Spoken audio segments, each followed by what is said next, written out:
একটি মেয়ে ঘড়ির দোকানে হাতঘড়ি কেনার জন্য হাতে পড়ে দেখছিল, কিন্তু কোনো ঘড়ি তার পছন্দ না হওয়ায় সে বের হতে গিয়ে দেখল ট্রায়াল দেওয়া শেষ হাতঘড়িটা আর খোলা হয়নি।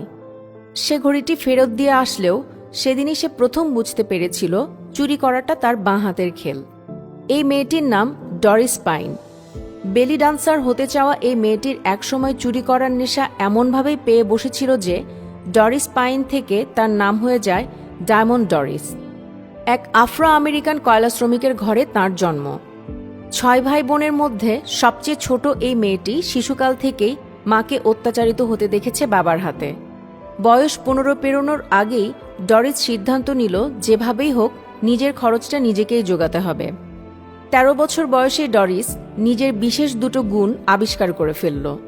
যে কাউকে খুব সহজেই নিজের কথায় ভোলাতে পারতেন তিনি, এবং তার চেহারা এতই আলাদা ধরনের যে তাকে কেউ একবার দেখে মনে রাখতে পারত না। এই দুটো যোগ্যতাকে পুঁজি করেই 23 বছর বয়সে 1952 সালে প্রথম চুরি করেন ডরিস। পিটার্সবার্গের একটা অলংকার দোকানে বেশ কিছু হীরের আংটির ট্রায়াল দিতে দিতে নিজের কথায় সেলসম্যানকে বোকা বানিয়ে $20,000 একটি আংটি নিয়ে আসেন তিনি।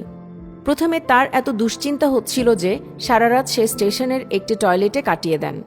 পরদিন সকালে তিনি আংটিটা বিক্রি করে দেন $7,000, যার বর্তমান মূল্য দাঁড়াবে $65,000। এভাবেই হাতে খড়ি হয় ডায়মন্ড ডরিসের, যার মধ্যে জন্ম হয় এক জাত হিরে চোরের। 1950-এর দশকে হীরের অলংকার চুরিকেই একমাত্র পেশা হিসাবে বেছে নেন ডরিস। তিনি বুঝতে পারেন 5টার বেশি অলংকার যদি কোনোভাবে সেলসম্যানকে দিয়ে বের করানো যায় পরে দেখার জন্য, তাহলেই হয়েছে। এইভাবে প্রায় 1.5 দশক সফলভাবে চালিয়ে যাওয়ার পর 1966 সালে প্রথম আইনের নজরে পড়ে যান ডরিস। তবে ওই যাত্রায় তিনি বেঁচে যান বেইবের কল্যাণে। বেইব ছিলেন ডরিসের প্রেমিক, যে কিনা ক্রিমিনাল আন্ডারগ্রাউন্ডের সাথে যুক্ত একজন ইহুদি ব্যক্তি। তার আসল নাম হ্যারল্ড রবার্ট হলেও সবাই তাকে বেইব নামেই চিনত। আর তার পরিচয় ছিল শক্তিশালী বেশ কয়েকজন আইনজীবীর সাথে, যারা যে কোনো বিপদে ডরিসকে আইনের ফাঁকফোকর দিয়ে বাঁচিয়ে ফেলত। এরপর বেইব মারা যাবার পর ডরিস বুঝতে পারেন যুক্তরাষ্ট্রে তার আর জায়গা নেই, সিদ্ধান্ত নেন ইউরোপ যাবেন। আর এভাবেই আন্তর্জাতিক এক অপরাধীতে পরিণত হয় ডরিস পাইন। বেশ কিছু বড়সড় চুরি করে পার পেয়ে যাওয়া ডরিস নিজের এবং মায়ের জন্য কেনেন একাধিক বিলাসবহুল বাড়ি। তার পার পেয়ে যাওয়া চুরিগুলো নয়, বরং ধরা পড়ে যাওয়া চুরিগুলোই বিখ্যাত করে তোলে ডরিস পাইনকে। 1974 সালে বিখ্যাত ফরাসি কোম্পানি কার্টায়ারের $250,000 দামের 10.5 ক্যারেটের হিরে বসানো একটি অলংকার চুরি করেন তিনি। কিন্তু ফিরতি বিমানে ওঠার আগেই পুলিশের হাতে ধরা পড়ে যান। ডরিসের ভাষ্যমতে তার সবচেয়ে বড় ভুল ছিল চুরি করার সময় জামা পাল্টাতে ভুলে যাওয়া। এরপর 9 মাস হাজতবাসের পর ছাড়া পান ডরিস পাইন। আর তার ছাড়া পাওয়ার কারণ ছিল পুলিশ 9 মাসেও চুরি যাওয়া অলংকারটি খুঁজে পায়নি। এরপরেও তিনি অনেকবার পুলিশের হাতে ধরা খায়, কিন্তু বরাবরই ছাড়া পেয়ে যায়। ডরিস পাইন নিজের চুরির ব্যাপারে খোলাখুলিভাবে আলোচনা করতে একটা বই লেখেন নিজেকে নিয়ে, diamond Doris the true story of the world's most notorious jewel thief নামের বইটি 2019 সালের সেপ্টেম্বরে প্রকাশিত হয়। প্রকাশক ছিলেন বিখ্যাত হার্পার কলিন্স। বইতে জানা যায় চুরি করে পার পাওয়ার পেছনে সবচেয়ে বড় ভূমিকা রেখেছে ডরিসের ব্যক্তিত্ব।